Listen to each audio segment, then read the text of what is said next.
חברי הכנסת, אני מתכבד להזמין את סגנית שר התחבורה והבטיחות בדרכים, חברת הכנסת ציפי חוטובלי, על מנת להשיב לשאילתה דחופה מס' 118 מאת חבר הכנסת עיסאווי פריג'. הנושא הוא שילוט ושמות המחלפים בכביש 6 וברחבי הארץ. בבקשה, אדוני. אדוני היושב-ראש, חברי, ההתייחסות שלי לכביש 6 והשילוט של הערים הערביות לאורך הכביש, ובכלל זה בכבישי הארץ. צריך להיצמד לנוסח השאילתה כשאתה כן. אני תושב כפר-קאסם. אורחים שמוזמנים לביתי ונוסעים דרך כביש 6 אינם יודעים כיצד להגיע, מכיוון שאין שילוט לכפר-קאסם. עלי להסביר להם שבכדי להגיע אליי הם צריכים לצאת ביציאה לאריאל.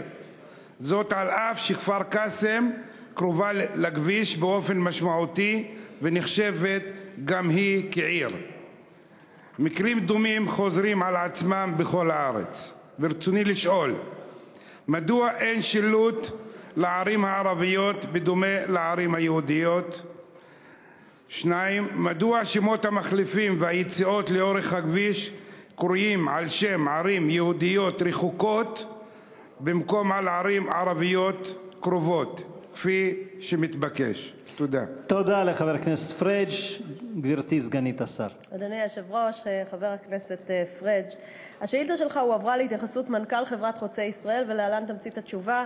אני רוצה להגיד לך שכמות הפניות שיש של יהודים שאומרים שהעיר שלהם לא מופיעה במחלף, זה בערך כמו הפנייה שלך, ככה שאין כאן עניין של אפליה בין יישובים ערביים ליהודים. השילוט נקבע לפי הנחיות לתכנון שירות הדרכה בדרכים בין עירוניות.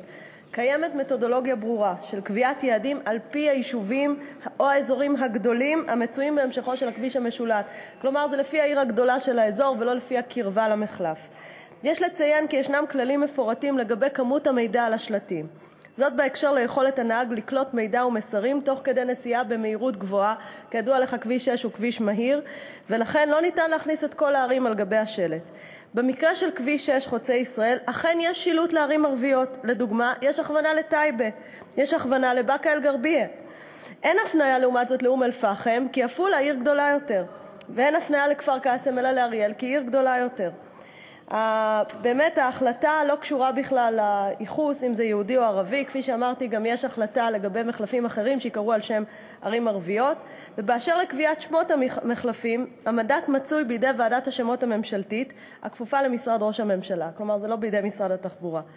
אני רוצה לציין כי משרד התחבורה בהחלט תמך בקביעת השם באקה-גת למחלף בכביש 6 עם כביש 9, וכן גם במחלף קסם המשוייך במישרין ליישוב כפר-קאסם.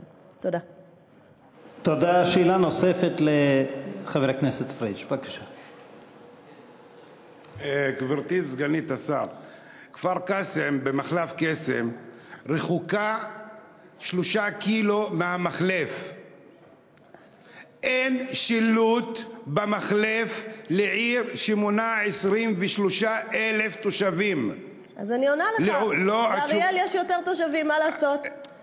אני לא פוסל שיהיה אריאל ויהיו ראש העין וערים אחרות, צריך להיות, אבל עיר ערבית שנמצאת על המחלף ולא מקבלת שילוט, בעיניי זה תמוה ומוזר ומחייב התייחסות ספציפית, ולא תשובה פופוליסטית, תשובה על הדרך. אני עניתי לך בצורה הברורה ביותר. ההחלטה היא לפי העיר הגדולה באותו אזור. אריאל היא העיר הגדולה באזור שלך. התשובה לא, עם כל הכבוד, התשובה לא מספקת ולא משכנעת. אז תפנה לוועדת השמות הממשלתית במשרד ראש הממשלה. אם עיר כבודה נמצאת על כביש 6 ולא מקבלת שילוט כזה, זה דהיינו.